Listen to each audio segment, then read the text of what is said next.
Good afternoon. Oh, It's on. it's on. Yeah, I will be just closing. So good afternoon, everyone, dear participants. My name is Zuzana Sustr. I am the legal advisor in the Council Legal Service dealing with the Justice and Home Affairs area. I am also very pleased and honored to say that I have been working with our dear former director, Julian Scooter, in the Council Legal Service, who has transferred to us, younger generation, all his love, knowledge, and dedication towards Schengen. So I would like you to thank you for that. Thank you, Julian. And I am responsible for Schengen-related proposals and other Schengen-related questions in the Council Legal Service up to now. So this afternoon's topic will focus on the full application of the Schengen acquis in the new member states that accede the European Union. As you know, the conditions for the application of the Schengen acquis by those member states are laid down in their respective acts of accession.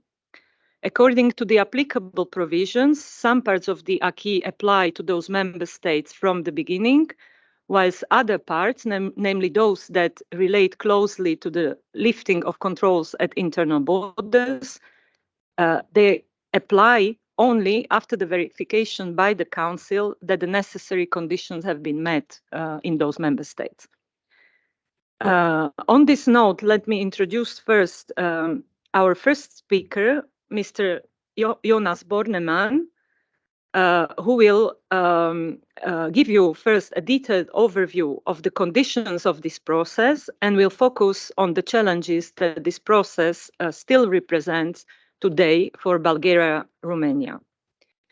Mr. Borneman is a postdoctoral researcher at the Centre de droit comparé européen et international at the University of Lausanne, and also at École de Travail Social Valais-Wallis. He is also a postdoctoral fellow of the National Center of Competence in Research, NCCR on the Move in Switzerland. His research predominantly focuses on EU constitutional and migration law, and he's also author of many academic articles and publications, including several relating to Schengen law and policy. After the presentation of Mr. Bornemann, I will give the floor first to Mr. Georg Luke, who is the head of Migration Department in the Austrian Ministry of Interior, followed by Mrs. Iva Zacharieva, who is currently Justice and Home Affairs Counselor and Coordinator in the permanent representation of Bulgaria in Brussels, and previously head of the Schengen unit and head of the Department of EU Policies in the Ministry of Interior of Bulgaria. Both of the panelists will present to us their perspective of the Schengen enlargement process. So with this, I would like to pass the floor to Mr. Bornemann. Thank you. Thank you very much. First of all, a word of gratitude to the organizers. It's really a fantastic and very exciting occasion for me to be speaking to so many eminent scholars and practitioners, and to see also this Schengen Bible project see the day of light. This is really brilliant. And thanks also for setting up this topic after the lunch break, because I think it's well able to revive us after this break, and to bring us back discussions that we had this morning, both physically and mentally. So today I will talk about Schengen enlargement, which has really proven to be one of the crucial and very controversial topics in the Schengen file, so to speak. And if you would look at news reports, at least in the national sphere that I read, but also beyond that, my impression is that Schengen accession has been one of the hot topics in the last few years, and it's well known to citizens that there are still some things left undone when it comes to some member states. And today I want to focus on the Schengen accession or enlargement, specifically of Romania and Bulgaria. And what I want to do is to walk you through, first of all, the legal framework surrounding that process, also to give you an overview of the evolution of that process that's been ongoing for quite some time, and to use that after that to start the debate or to allow us for general reflection of what the Schengen enlargement could also tell us about the state of the Schengen area at large. And I will do that by proceeding in 5 steps. So first, I will present the Schengen enlargement process as a 2-step process. And I will then look specifically at the situation of Romania and Bulgaria by borrowing the term quo vadis from the organizers. Then in a 3rd step, I will clarify what Zuzana has just mentioned, that what is actually what does it mean in legal terms, the legal situation of Romania and Bulgaria under the Schengen acquis, before moving to the question whether the criteria for the enlargement are actually fixed criteria or whether they are moving targets, to make some sense of the evolution or the stalled evolution of Schengen accession for the 2 member states. And by doing so, we can wrap that up by asking ourselves the question: is Schengen enlargement for these 2 member states really a quest for the Holy Grail, where they need to search and try, but whether a chance of success is really there remains unanswered for now.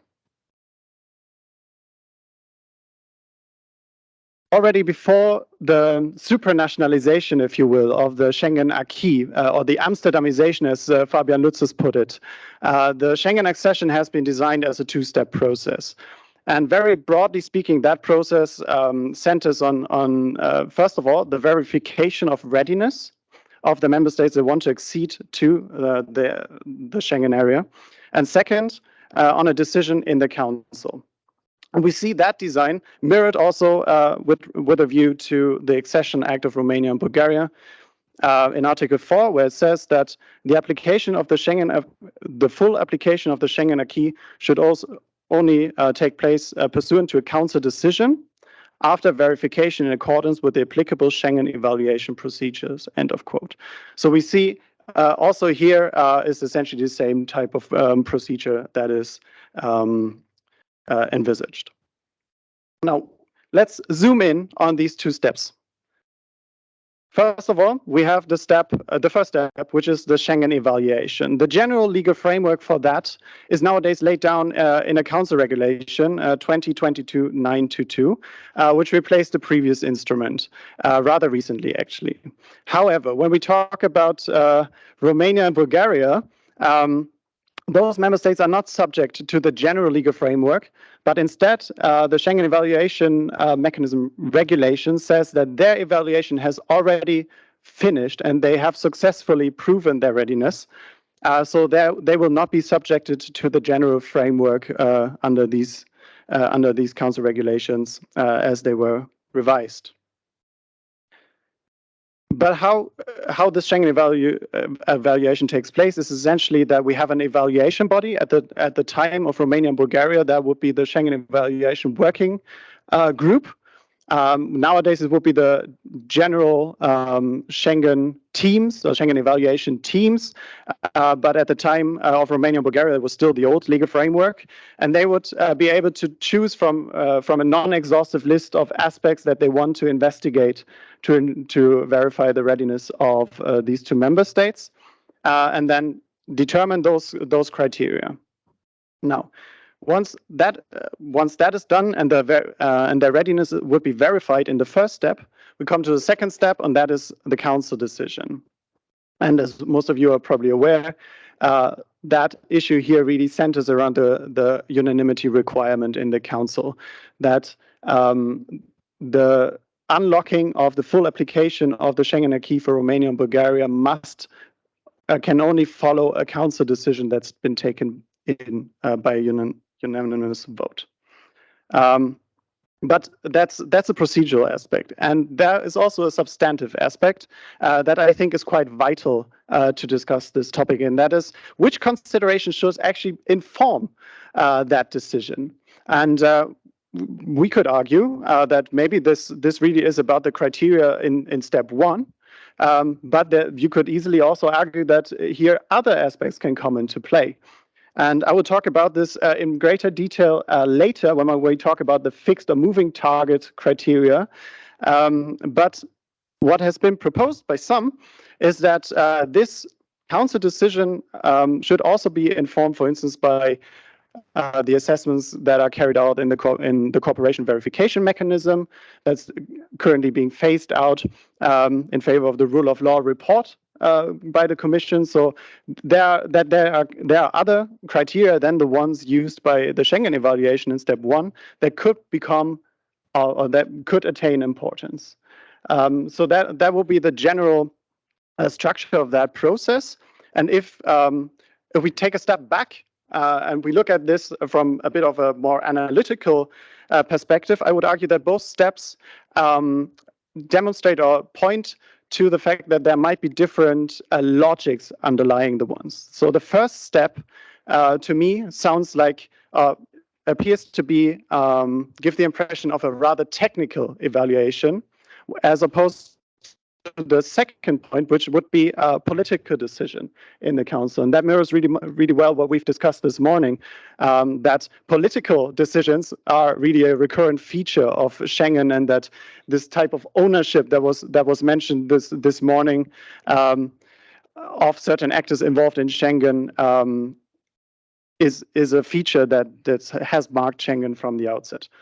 So those are this is the very general overview of the process.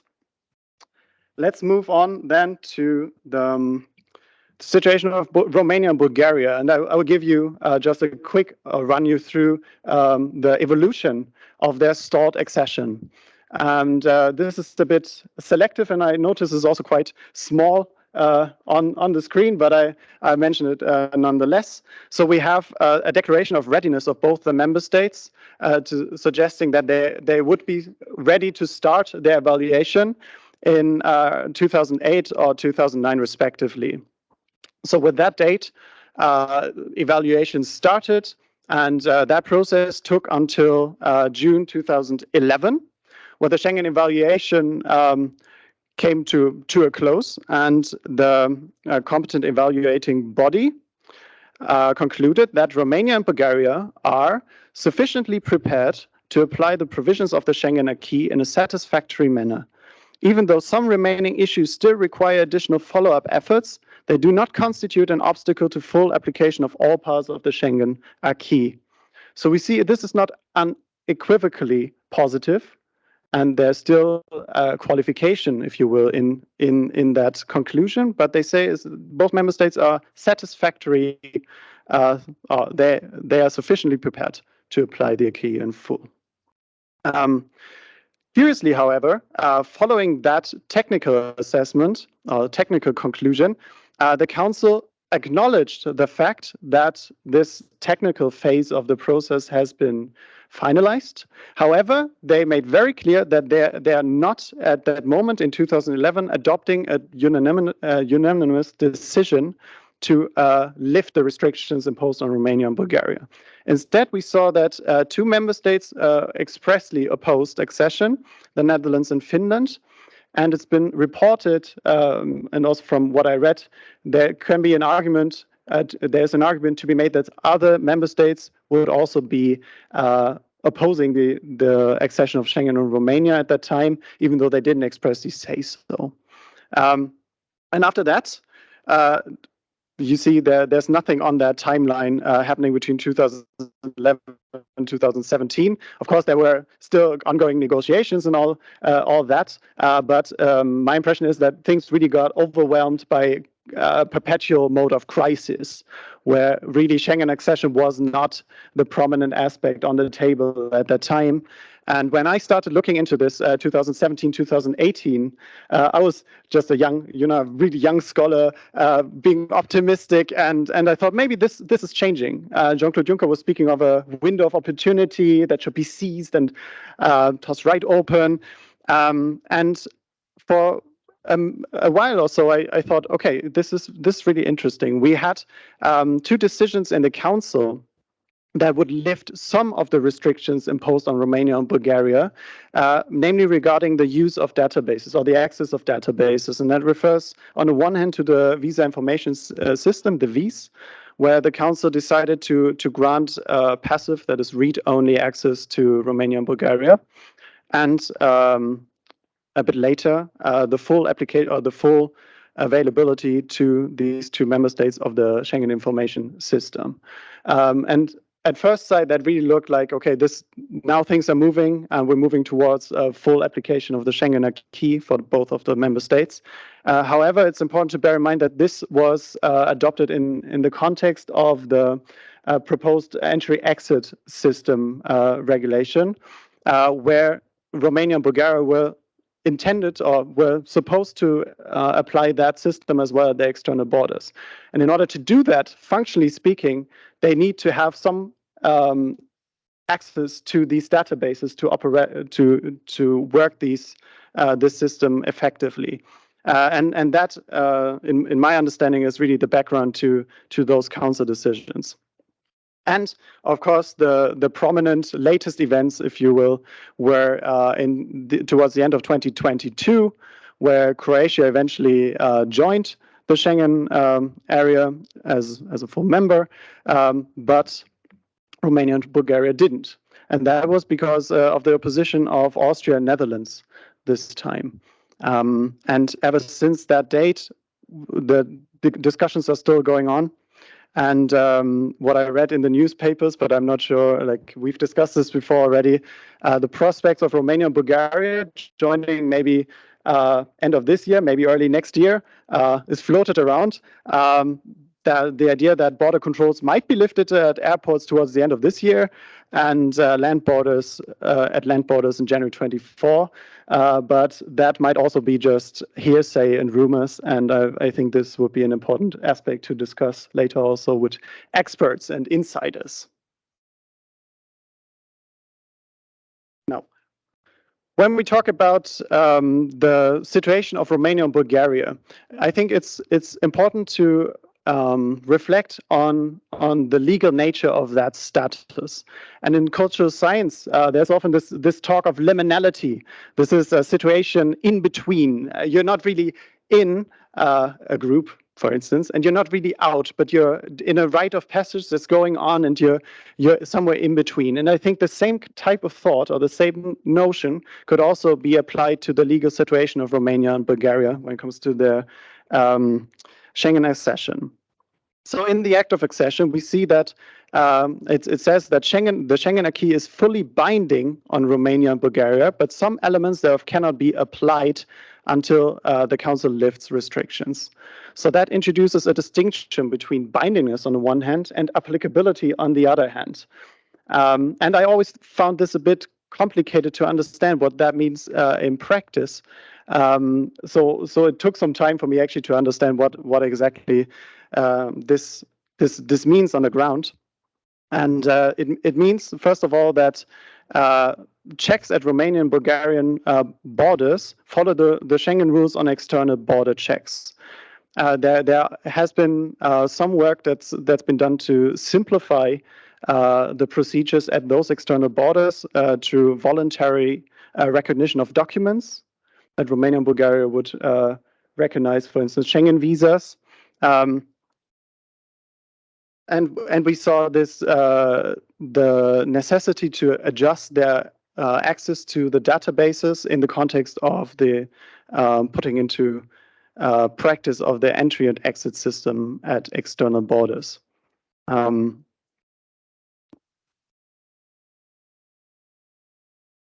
Let's move on then to the question whether the criteria that are used in Schengen enlargement evaluations, whether they are fixed or whether they are moving targets.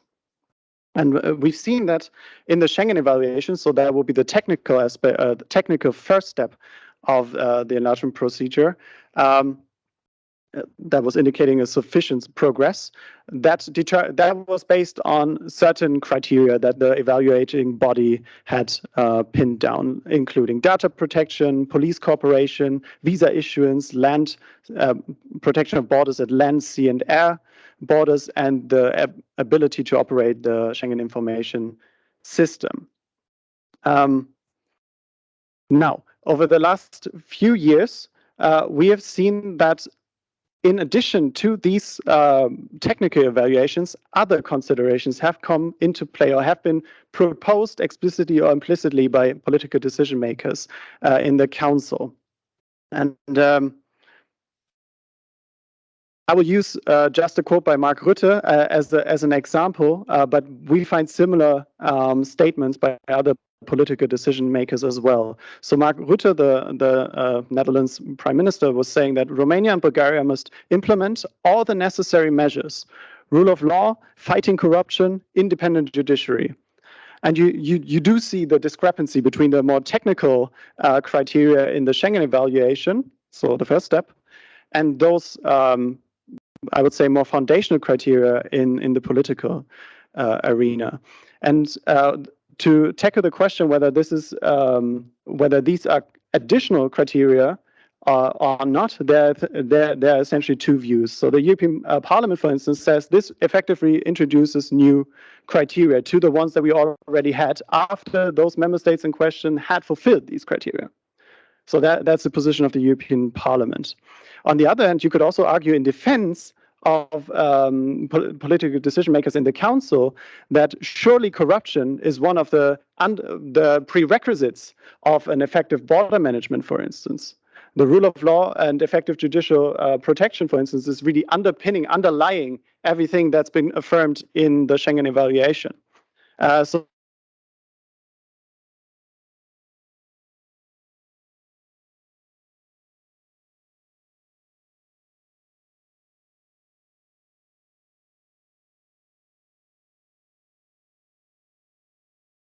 of the Schengen evaluation or the enlargement process to the cooperation and verification mechanism. And that mechanism has been a post-accession evaluation mechanism applicable to Romania and Bulgaria that's focused on different aspects of conformity with the EU acquis at large. And it includes aspects of judicial independence and the fight against corruption, for instance. And now, from what we can see from the statement of Mark Rutte, is that those considerations are essentially brought in effectively to the table of the Schengen enlargement negotiations. And we will discuss later, hopefully, whether that is feasible or not. But there is at least no formal linkage between the two. But when it comes to the second step, which is the political decision of the Council, we can well question whether it's not acceptable also to bring in these type of arguments.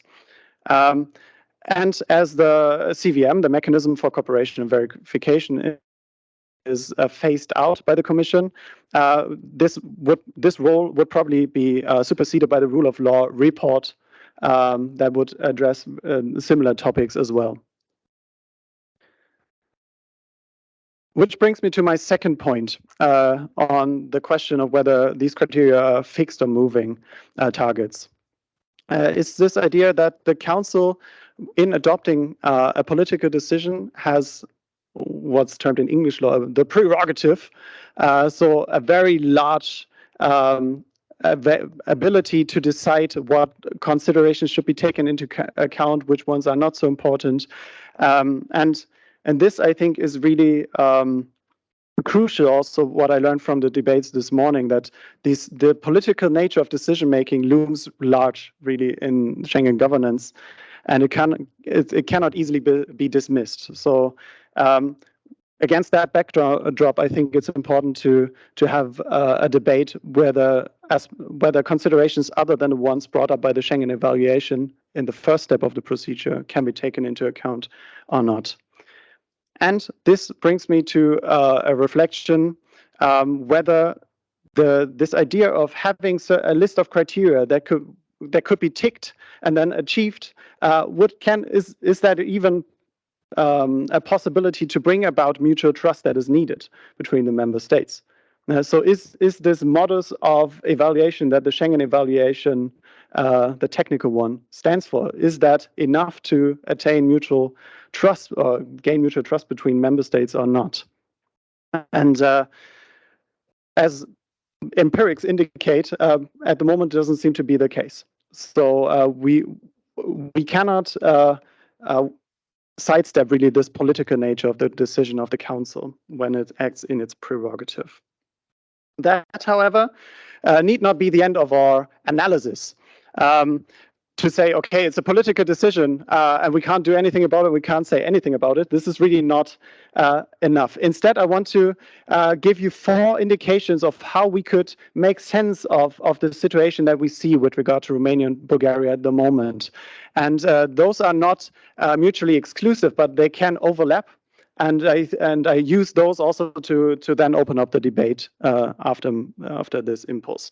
So the first one links to what was mentioned this morning already, namely the question of fact-based Schengen governance, which I think has a role to play here. We see that the Schengen evaluation, the first step of a procedure, presents itself as being technical and objective, and once all the criteria are fulfilled, then the accession would be more or less a matter of course. And that's surely not the case.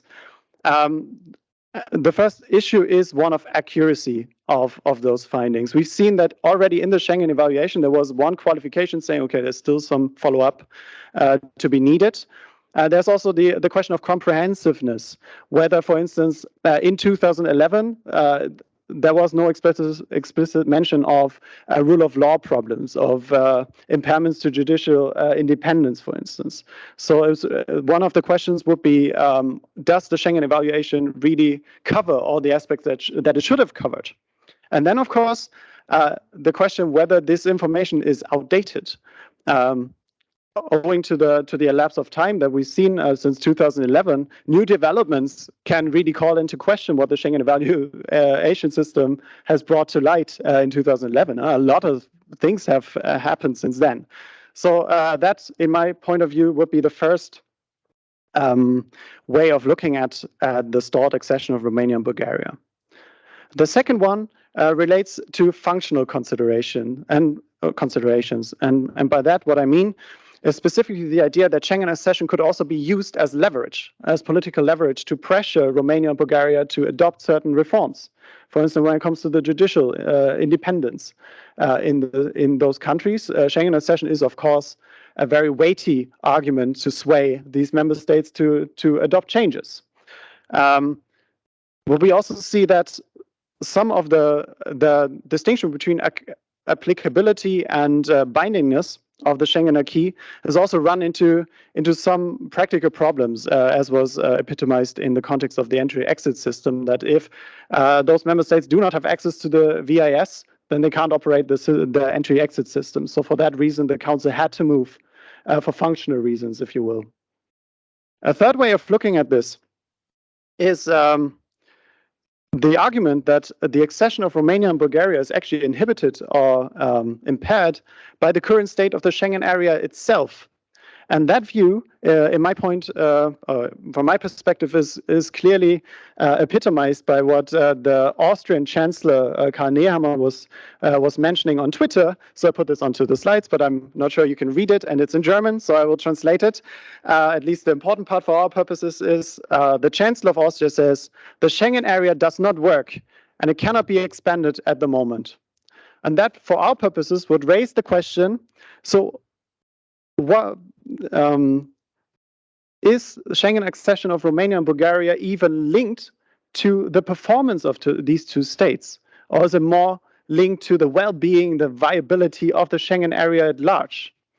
And that, of course, would be a very different reasoning as opposed to, okay, there are criteria and they have to be fulfilled, and once they're fulfilled, you can join the Schengen area. This really detaches Schengen accession from the performance of these two member states in question. And there's a last way of looking at this situation, and that would be one of institutional conflict, where we have the Council member states, even individual member states, owing to the unanimity clause, assert their political power in Schengen matters, and that materializes then in a wide decision-making power. And those institutions or actors, they are then opposed by the Commission, who's been fervently in favor of Schengen accession of Romania and Bulgaria over the last few years. And the same goes for the European Parliament. And we see the Parliament, for instance, has adopted resolutions on several occasions in support of those two member states. So I will leave it at that. And I'm looking forward to the discussion with the other panelists and also with you, whether this really is the Holy Grail and we're not seeing Romania's Bulgaria's accession anytime soon, or we might. So thanks a lot for your attention.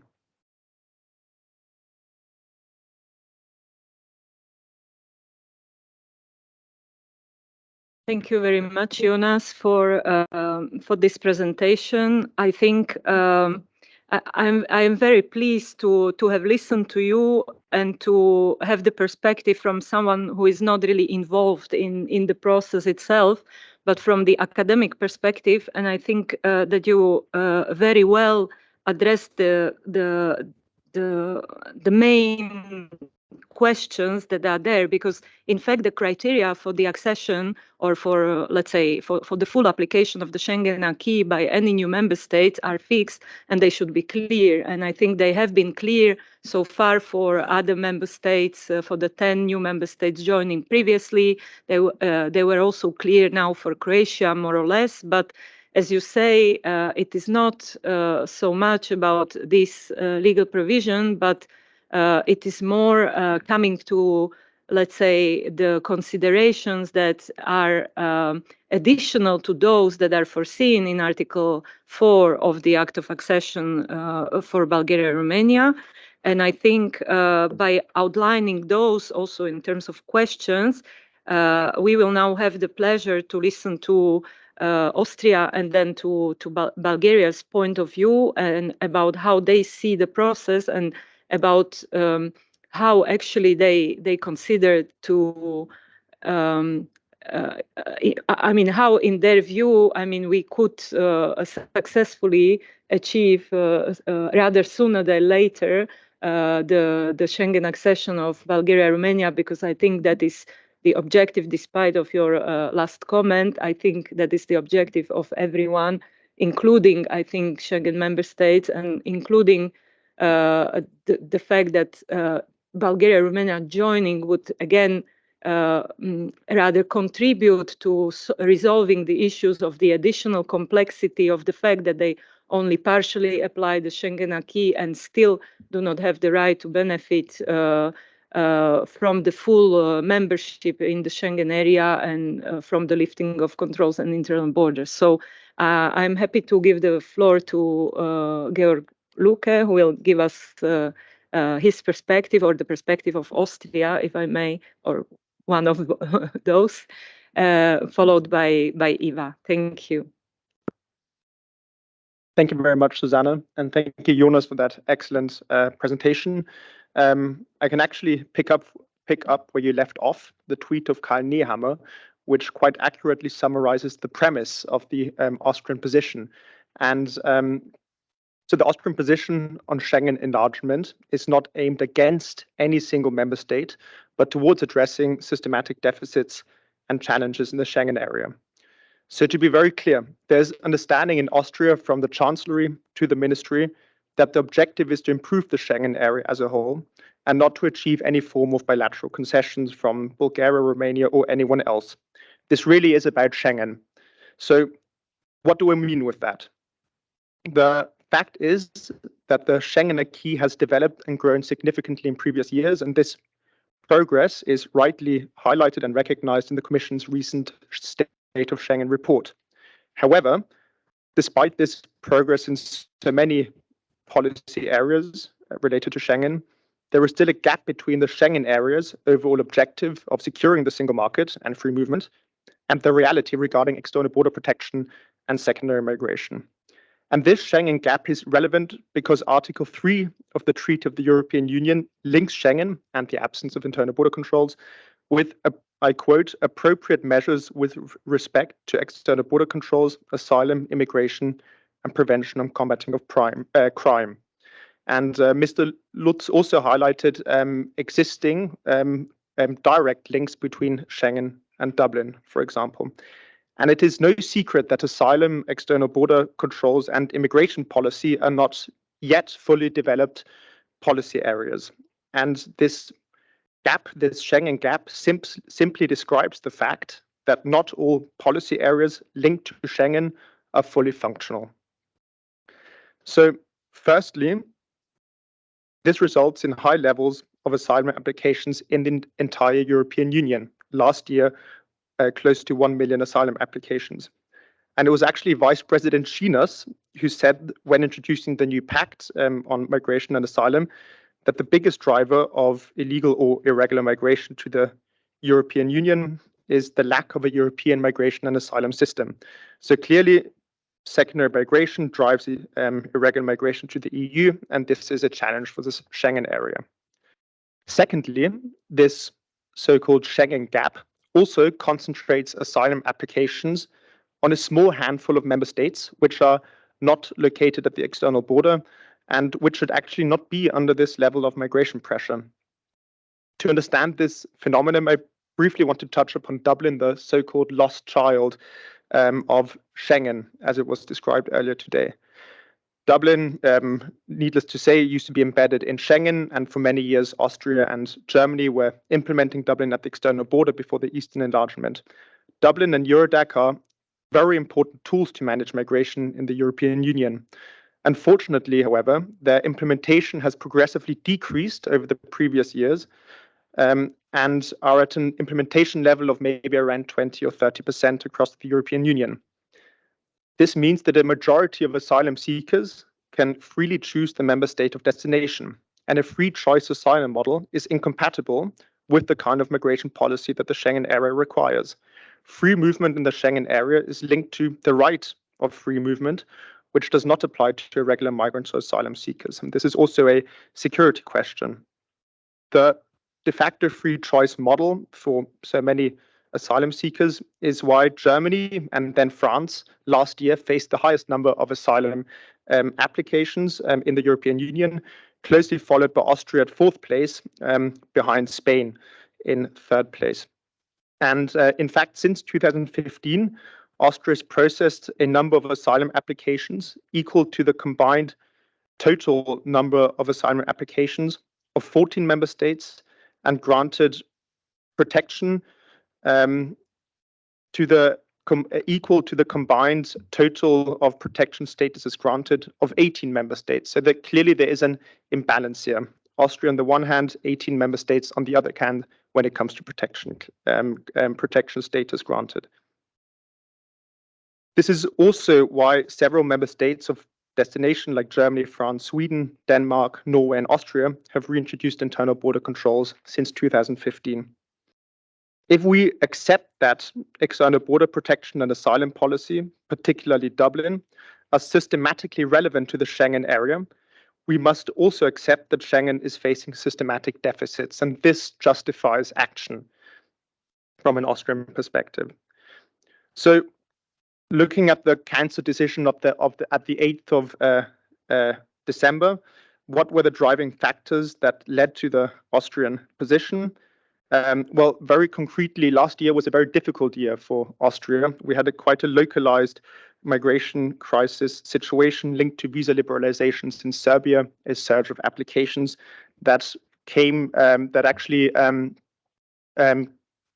significantly increased and worsened towards September, October, November, with well over 10,000 asylum applications every month.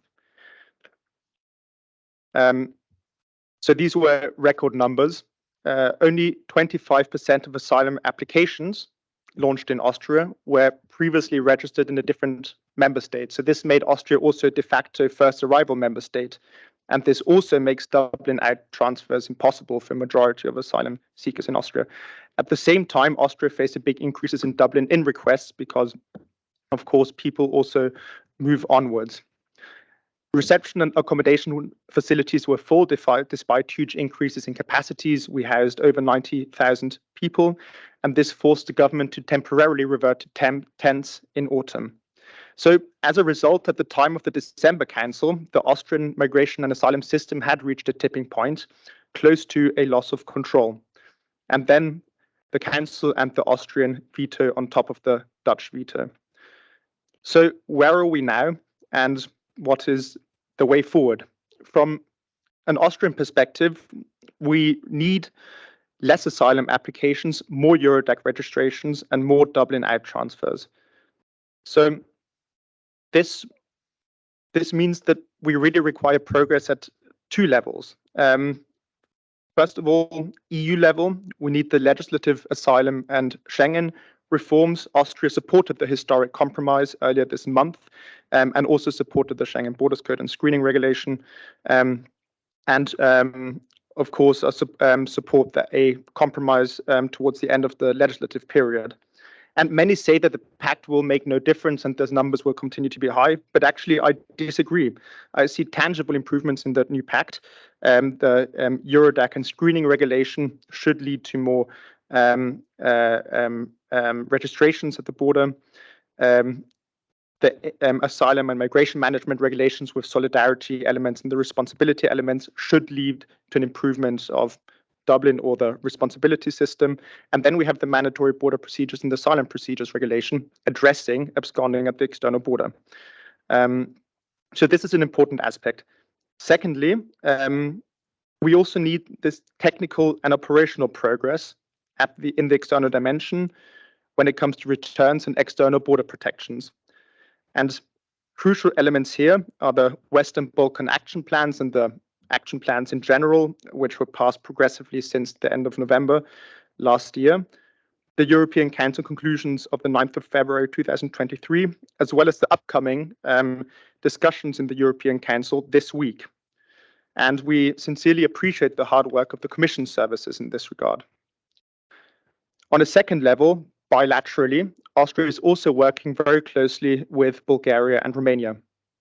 First of all, we are following with great interest the implementation of the border management pilot projects and the national legislative reforms in Bulgaria and Romania.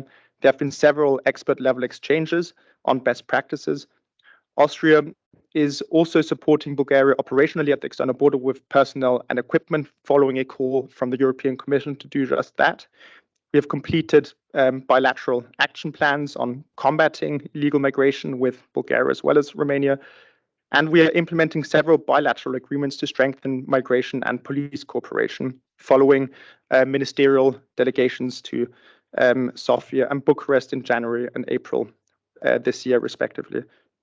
So Schengen is about European cooperation. This is what we are doing. We are laying the groundwork at EU level and at bilateral level to prepare for a political position. And this is really where we are at the moment. And I will leave it at this. Thank you.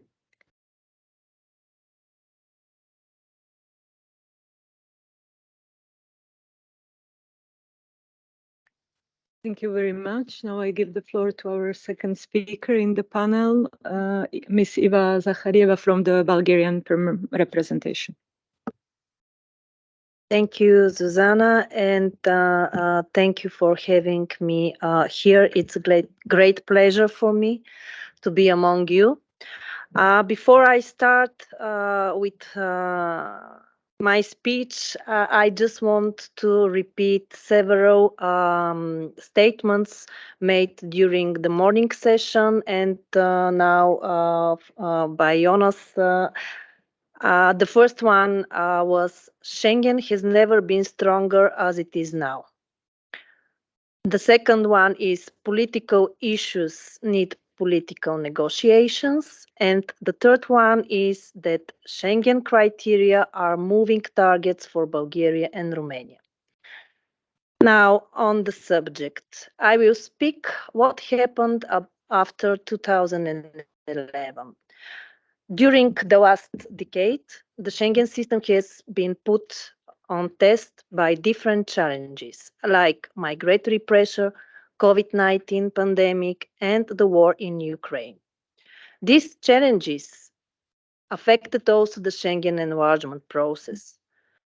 Despite the fact that Bulgaria and Romania have already fulfilled all Schengen criteria since 2011, and that fact have been acknowledged on multiple occasions by the Commission, the European Parliament, and the European Council, there is still no decision by the Council.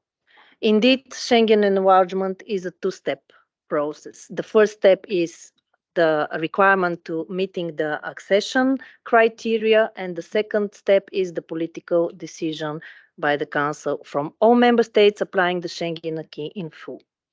And here comes the complexity, where justified expectations of Bulgaria and Romania confront with concerns linked to other policies or to challenges beyond the control of the two Schengen candidate countries. Saying two Schengen candidate countries, this is something that Jonas talked about the status of these two countries. Yes, unfortunately, we have this permanent status, a status of a permanent candidate for Schengen. During all these years, waiting the Council to fulfill its obligation and adopt its decision, Bulgaria is proactive and meet the higher standards and additional criteria outside the scope of the Schengen mechanism. Bulgaria is committed to ensure that standards at all times, because this is the only way, this is the only right way to reinforce the functioning of the Schengen. This commitment will be verified by the new Schengen evaluation mechanism, because there is a provision stipulating that the new member states will be evaluated within the framework of 1 year after their accession. And of course, if there are concerns linked to other EU instruments like rule of law, Bulgaria could be also verified. This commitment to follow these higher standards could be also verified under the rule of law mechanism. Bulgaria significantly contributes to the well-functioning of the Schengen area by guaranteeing the security.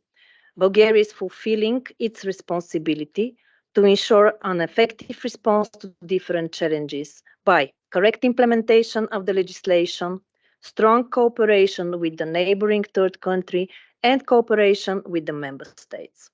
Bulgaria has always followed this approach since the pressure on us with additional requirements and expectations exist from the very beginning of the process. And what can be done in such situation? Since the process is beyond the legal framework and it's purely political, only mutual trust, close cooperation, and open communication channels among member states are needed in order to advance in this process and finally the Council to take its decision. If you ask me, is CVM results are important for the functioning of the Schengen? From legal point of view, no, there should not be made. The link between both mechanisms should not be made. But since we talk for political decisions, if this is important for some member states, of course, that it is important also for us. Regarding the tackling of corruption and is corruption is a major element for the Schengen? It is, and it is part of the Schengen area. There is an area for evaluation, and the corruption is verified under the proper functioning of the authorities. To continue, just to reflect on the concerns that a lot of time has been passed after 2011, and the data collected and the conclusions made in 2011 are outdated.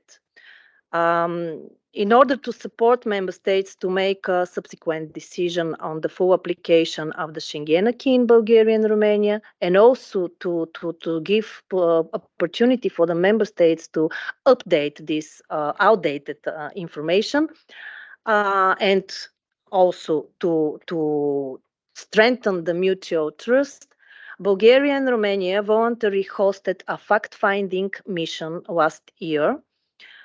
In this fact-finding mission, experts from the member states actually have the opportunity to verify the Schengen implementation by both countries under the coordination of the Commission. The aim of the mission was to ensure that application, among others, of the latest developments of the Schengen acquis since 2011 evaluation, focusing on external border management and police cooperation. After further consultation with the member states, the scope of the fact-finding mission was further extended, and in practice, it covered all areas of the new Schengen mechanism. So, de facto, Bulgaria and Romania have already passed all Schengen evaluations under the new Schengen evaluation mechanism. This includes the external borders, police cooperation, return, Schengen information system, visa, judicial cooperation on criminal matters, respect of fundamental rights, data protection, and the functioning of the authorities that apply the relevant parts of the Schengen acquis. The results of that mission confirmed that Bulgaria continued to meet the conditions to apply in full the Schengen acquis, including the new ones, part of the new Schengen evaluation mechanism. Bulgaria regrets that after 11 years, the Council has failed again in December last year to take its decision, despite the repeated calls to this end by both the Commission and the Parliament. And despite the confirmation that Bulgaria has not only continued implementing the new acquis, but also this country substantially reinforced the overall application of the Schengen acquis in all its dimensions in a comprehensive manner. I'm just reading what it is stated in the report.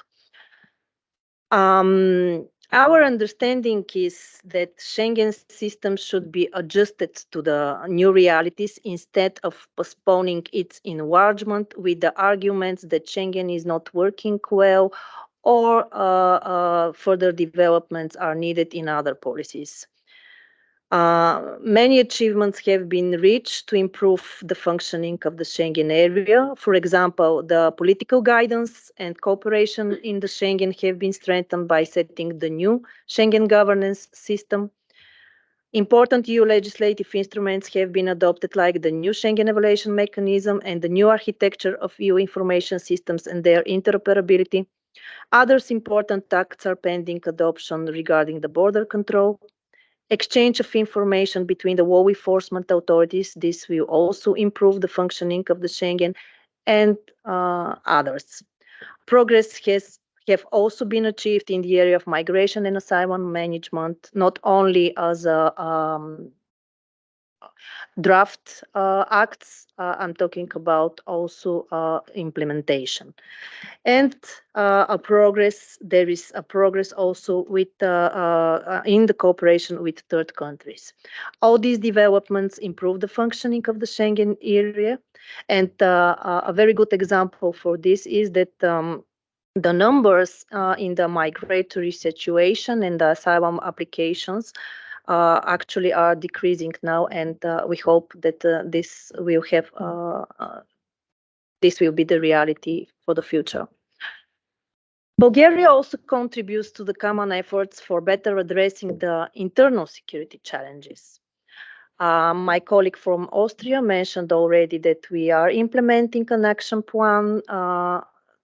Yes, due to Bulgaria's geographical location, this action plan is focused on challenges on the Bulgarian-Turkish border and also on measures tackling secondary movements.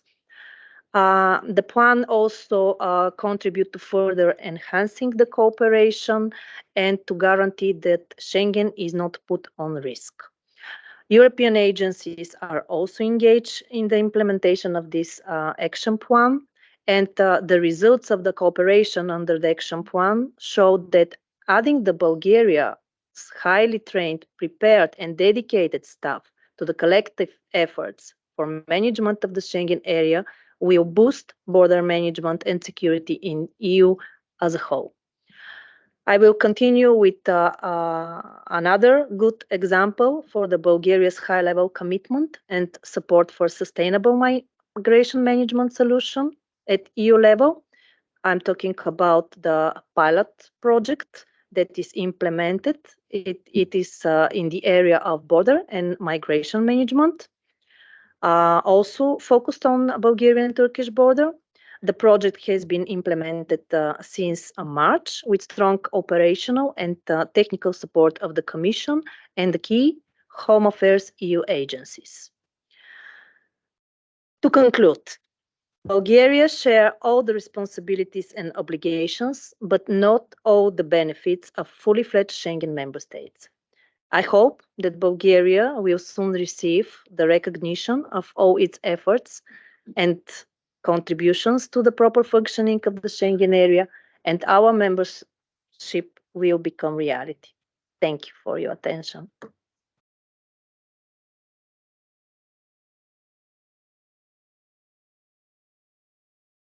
Thank you very much to all the colleagues present in the panel for presenting to us their point of view.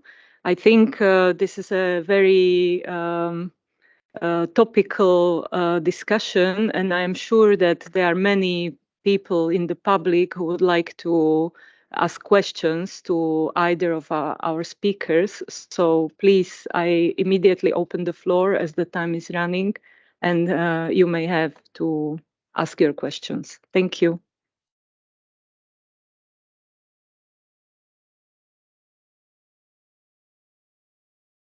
Thank you, Jonas. It was very interesting. All speakers for your point of view.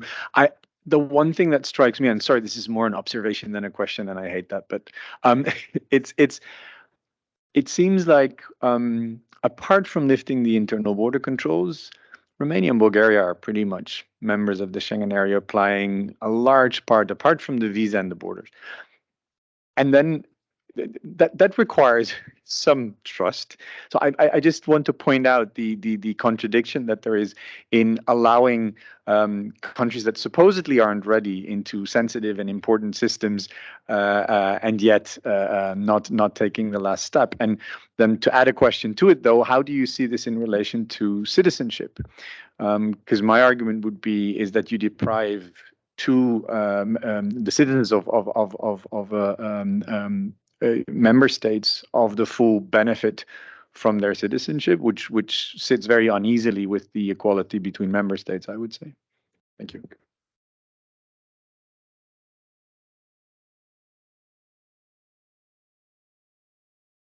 Hello, thank you very much for the very exhaustive and interestingly presented information by Jonas Bornemann, and for the interventions on behalf of Austria and Bulgaria.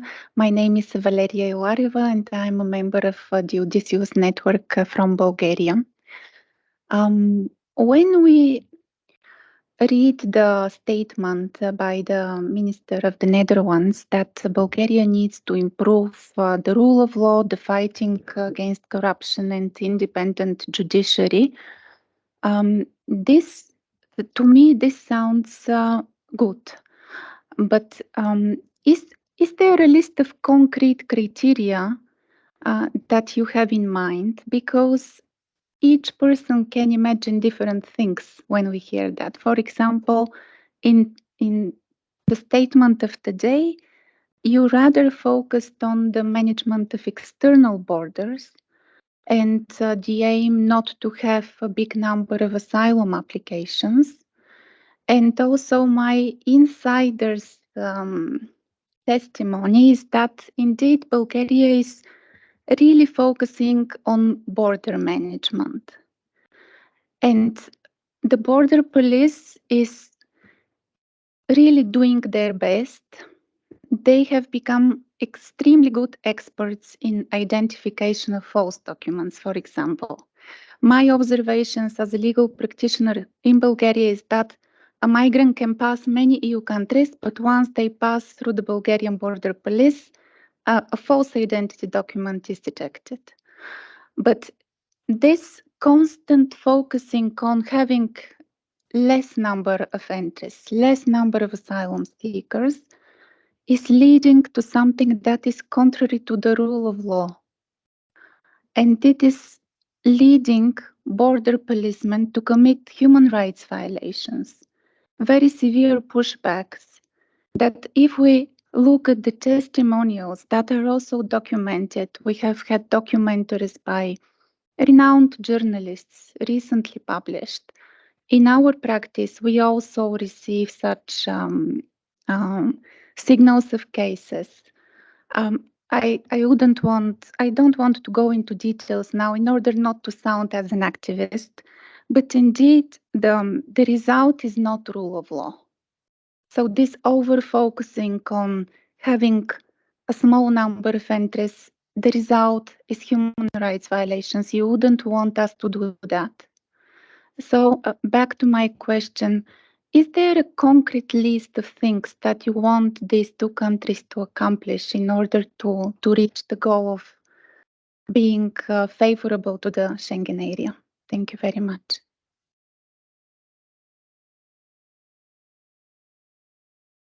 Thank you so much.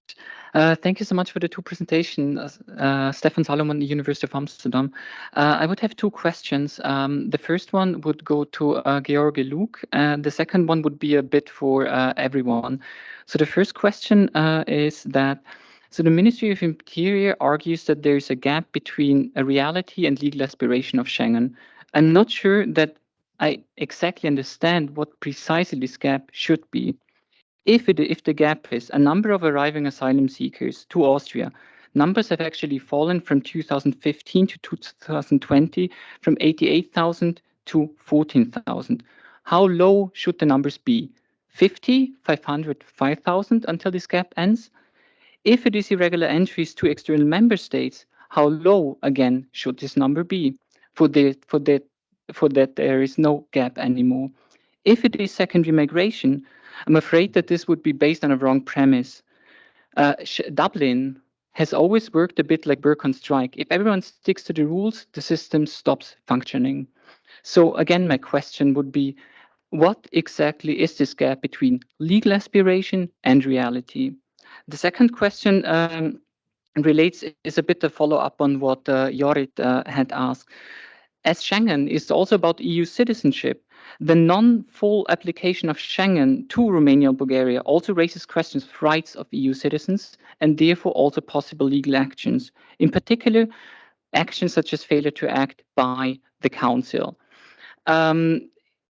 Jonas, pointed out a bit to the political nature, the Council prerogative when taking a decision. However, the Court of Justice has perfectly well defined certain criteria on whether, because this question is basically about which decision of space does the Council have, and the Court of Justice uses certain criteria that applies how wide such a space of decision should be. For instance, if a decision involves infringing fundamental rights, there's in general a narrow space. If a decision involves economically or socially contentious decisions, there's a wider space. So my question to perhaps all of you would be, first of all, what's your view on possible legal actions such as failure to act? And then your view on this room, how wide or narrow this room of maneuver or decision space should be. Thank you. Thank you, and thank you for all the speakers. And I want to say to the panelists from Austria and Bulgaria, because you help us to understand what is the debate. Our aim is not at all to organize here a political debate, but more a technical debate. We want to try as much as possible to understand what technically is behind this discussion. Then quickly, 2 points, one which has been quickly mentioned. First of all, is the decision of the Council a political one, purely a political one? I would say hard to say, but nevertheless, when you read the legal documents, there is nothing saying that it is a purely discretionary decision. Well, actually, we would have the answer if an action for failure was introduced, for instance, by Bulgaria or Romania against the Council for asking the Court of Justice to say if there is or not an action for failure. Difficult issue, but it could be maybe an information. Secondly, well, I just try to make a reasoning. If you think about the criteria that Bulgaria and Romania have to fulfill, the decision now to lift up the internal border controls is actually linked, obviously, to rules on external on borders. And also, it is also regarding visas. So one way of reasoning, but I might be wrong, is to say, well, the criteria should be linked to the visa policy and the external borders policy and not other areas. But now you can go a little bit further, of course. And then that's a question, maybe it will inspire Fabienne Lutz, but I would say the criteria to join the Schengen area can only be about the Schengen acquis. It doesn't make sense to ask to fulfill criteria that are not linked to the Schengen acquis. So then we go back, what is exactly the Schengen acquis and the limit of the Schengen acquis? But I don't know if it is accepted to make a parallel between the criteria that has to be fulfilled by one state to join effectively the Schengen area and the delineation of the Schengen acquis. Thank you. And the last question, maybe, Professor. No, thank you. It actually builds very well on what Philip just said. We heard by Fabian how, on the last panel, how artificial to a certain extent the precise definition of the Schengen acquis is. It's mainly for historic reasons that Dublin is no longer included in Schengen. But still, Dublin is technically not part of Schengen. But you, Mr. Luke, you mentioned Article 3, Treaty on European Union, which I hadn't considered in that context, although I will speak about the Schengen-Dublin linkage on the last panel. So the essence of my question is maybe you could elaborate on what you draw from Article 3, Treaty on European Union, because indeed there is at least linguistic level a certain linkage established there. I will take the questions in the second round, just for the panelists to remember the first round of questions. Yes. So please, I think there have been questions raised about basically the citizenship, EU citizenship rights of persons who in Bulgaria, Romania, with whom the controls have not been lifted yet and who cannot exercise fully or cannot profit from this absence of controls at internal borders. Are they affected?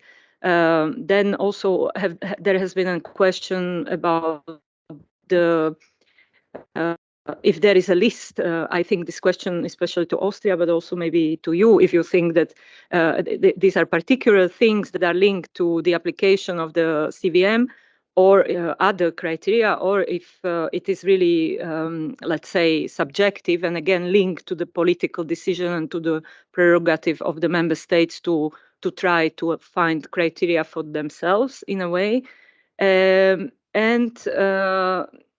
Yeah, I think we can start there. Maybe we first give the floor to you, Georg, and then we go to other panel. Thank you very much for the interesting questions. Maybe starting with the list of requirements.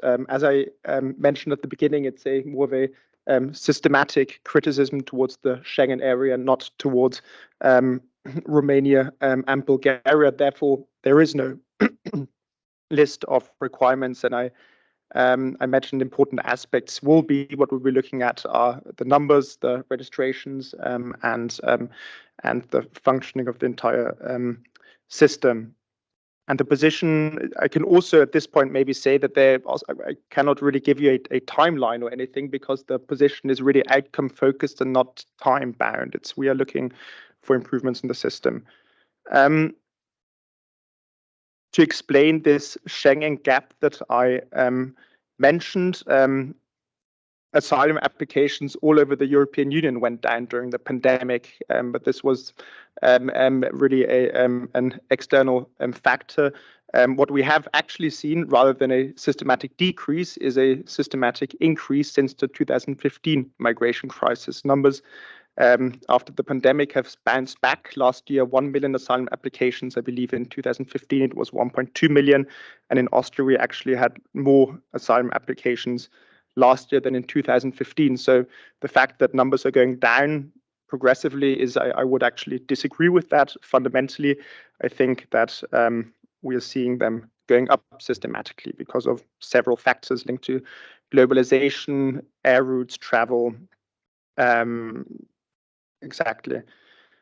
And asylum applications are this is a symptom that we have a problem in the system, and this is linked to external border protections and Dublin. This is not functioning properly. This is a major pull factor for more irregular migration. Of course, all smuggler driven. So maybe also a point on the question regarding fundamental rights. Abuses, I believe that the fundamental rights abuses of migrant smugglers are actually hugely problematic. If you look at the tragic accident of the Greek boat, which was directly caused by migrant smugglers using unsafe vessels. Article 3, Treaty of the European Union, it doesn't say Dublin specifically in there, but asylum. And for me, Dublin is just maybe the most important aspect of asylum policy, and it explicitly links these policy areas. And essentially, we need external border protections in order to get rid of internal borders. And this is, I think, quite a logical point, which is also made in the Treaty of the European Union. I think I'll be happy to answer any follow-up questions. I'll leave it at that.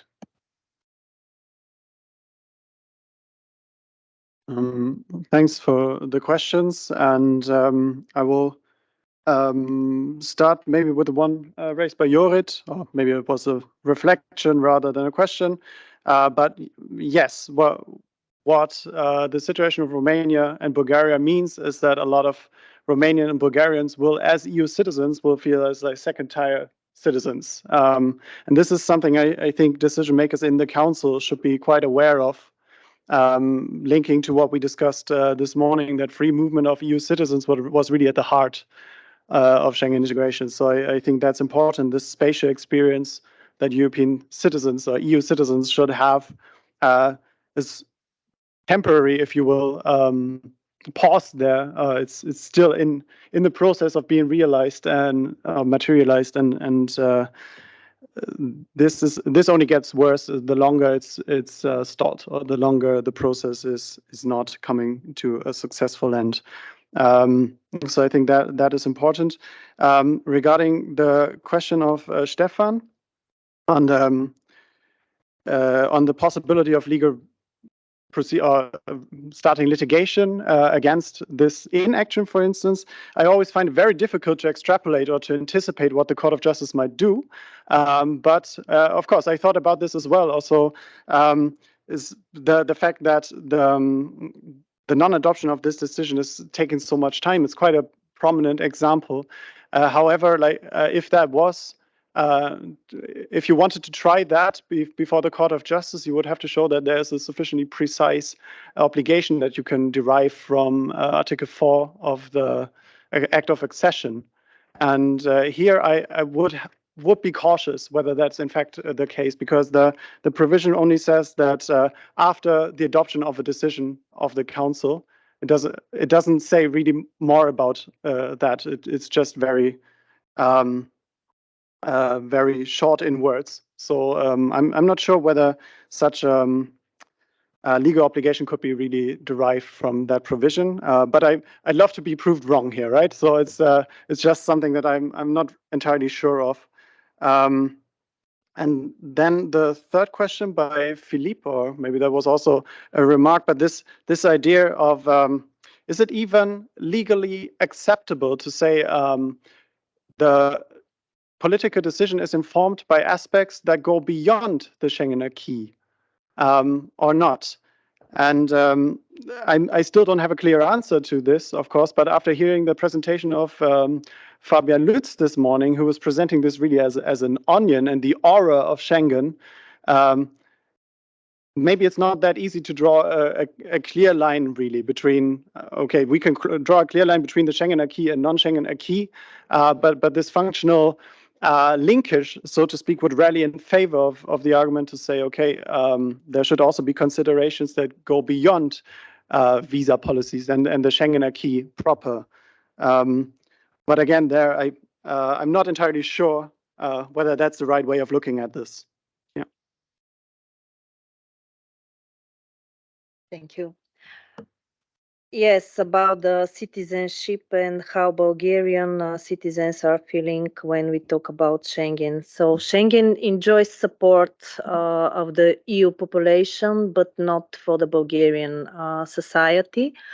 Unfortunately, this process raises concerns of undermining the European values, concerns of discrimination and application of double standards, and also breaching of the principle of sincere cooperation. And this is just to react on the question why Bulgaria and Romania does not act and to continue your intervention about the act of accession and what kind of obligation actually exists for the Council. So yes, the Council should take the decision, should vote, and actually we have this in December, but we didn't receive the support. So from legal point of view, what can be done is just to ask the question whether the Council fulfills the principle of sincere cooperation.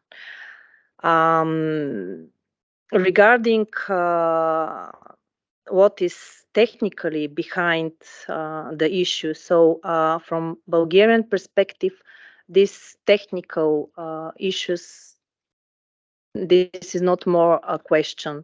In 2011, the technical evaluation has finished. Last year, again, in order to restore the trust and to provide new data, we agreed to host a fact-finding mission to provide more information and to give technical arguments, just to show that you should not have concerns, that technically Bulgaria and Romania are ready to protect the external borders. And this leads me to next question. Is this decision political or not? Bulgaria is reading this as a political decision. The procedure for taking this decision is unanimity. Since we have this two-step approach, first is the Council conclusions that the member state is fulfilling the requirements. There is need for further step, and this step is the Council decision taken by unanimity. So yes, it is political decision, and we are not in position to push any member state to say yes, because the legal conditions and the legal prerequisites were met. So to finish in a positive note, we believe that we are close, that till the end of the year, maybe we will have another conference and we will celebrate the Schengen enlargement, because the Schengen is functioning and the cooperation between the member states exists. And this issue will be finalized soon. Thank you. Thank you very much. And Mr. De Brucker, if you allow me, I think there were still some more questions from the public, so I will take them on board. Please go ahead, please. Yes, yes, thank you for that. I think what we heard today, the instance of Romania and Bulgaria, is an excellent instance of the kind of criteria and processes of implementing the Schengen acquis in concretely. and the link and it demonstrates the links between the Schengen and the EU acquis, also the relationship between politics and law. Now, one of the interesting ways of describing this, the treatment of Bulgaria, Romania, Croatia, and Cyprus, is this term used called instrumental differentiation. I'm wondering which is sort of a kind of exceptional way of differentiating these countries, and it has been criticized in the past for being a kind of purgatory-based political concerns unrelated to the external management controls, and related also to the internal publics of different countries to pursue their own politics. I'm wondering whether these sort of processes, and I invite commentary on this, is an illustration of whether the exception is in danger of becoming the rule in the way we develop the future of Schengen and also EU policymaking. Because the idea of simplifying things, as we heard earlier, is there. There are certain things could be very, very simple. But why is there a tendency, instead of simplifying, to make things more complicated? That begs the question of why this is pursuing, and I want a commentary on that. Thank you.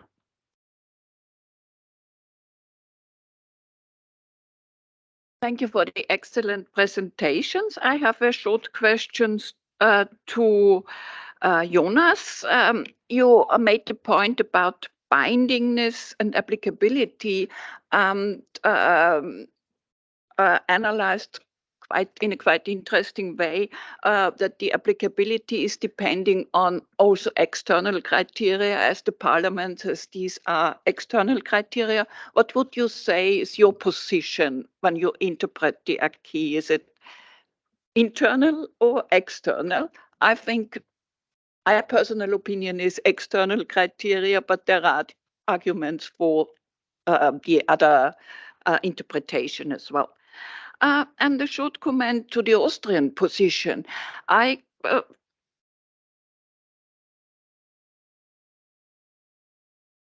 Schengen needs a reform. We talk about it, and we could talk about it until middle of the night and wouldn't find a solution. But you make a clear connection to the accession of Bulgaria and Romania, and they themselves cannot really reform the Schengen process. So this connection is not really convincing to me. The reform is better when you have all the members on the table.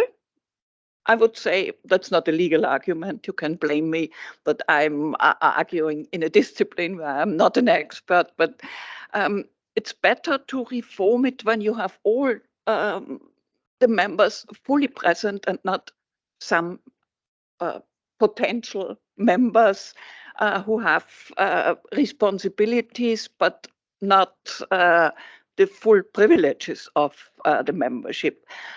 But yeah, this would be my position regarding the reform.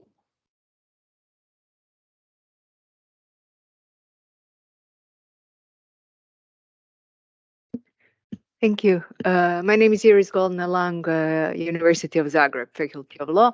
I also enjoyed all the presentations. Thank you. I have a question, comment in particular to Jonas, but also if other speakers would like to react, I would be grateful. So, going back to the discussion on the thin line between law and politics when it comes to accession to Schengen, what it seems to me, and I would like to hear your views, is that basically accession to Schengen is kind of taking on the role that is normally taken by the usual EU enlargement process, where basically the enlargement process is a kind of an EU foreign policy, where the EU is not just exporting its rules, but its values, and is therefore forcing the candidate country to start behaving in a certain way and to take over the same values as the Union itself. Now, So it's basically acting as a kind of a carrot and stick approach. And it seems to me that since you cannot do that for EU member states because they are already the insiders, what the Union is doing now, EU member states, what they are doing is using Schengen for what normally you would do with the enlargement policy as a mechanism to force Romania and Bulgaria to act what we would otherwise call in accordance with the political Copenhagen criterion, respecting the rule of law, independence of judiciary, democracy, and so on. And second, we need to view this in the context of the rule of law crisis in certain member states where the enlargement process has shown itself to be reversible. So basically, we want to make sure that the same process does not happen in some other EU member states, and let's use Schengen for that purpose. And another point, and here I'm referring also to Ulrike's question, about the link between, or the non-existence of the link between the need to reform Schengen on the one hand and the accession to Schengen by Romania and Bulgaria. Again, there is a very clear link with the EU enlargement process. There is something called in the enlargement process, which is called the absorption capacity, which is often referred to as the Union's capacity to absorb new member states based on its own institutional, budgetary, and other resources. So what is happening here is for the Schengen states to say, well, first we need to make certain changes with regard to the Schengen area, and then we are ready to admit new states. That's at least what it looks like to me. Thank you. Dear Chair, if you want to have a coffee break, we should now, I think, try to ask the panelists to answer briefly to the questions. Yes, please go ahead. I think Jonas. Coffee break is very important. So I try to be short, brief. So first of all, Ulrike and also Iris, you're asking me about my view on the question whether bringing in rule of law and the fight against corruption, for instance, whether that constitutes a new criteria or is just a reaffirmation of existing one. My own personal view on this is really that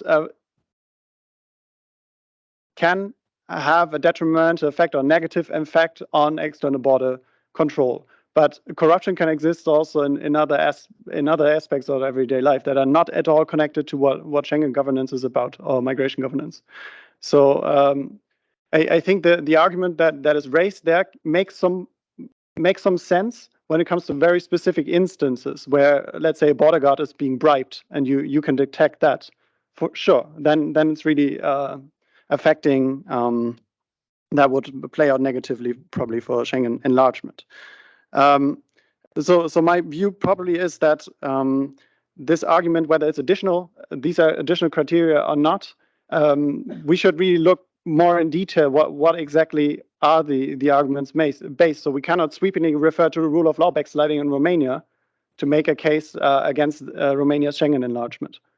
But we should really make the connection then of impairments to judicial independence, to the right to effective remedy of people that were, for instance, prohibited entry at the external border and then went to court, and whether they had a fair trial or not. So I think there, if you want to make the argument, you would need to link corruption or judicial independence to aspects governed by the Schengen acquis.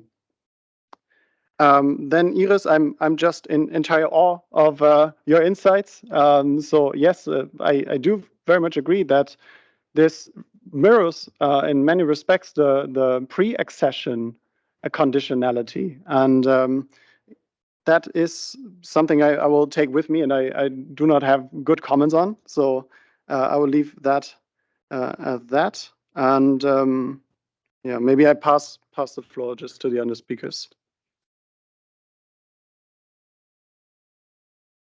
Thank you very much. Just a very brief comment on the link between Schengen enlargement in Bulgaria and Romania.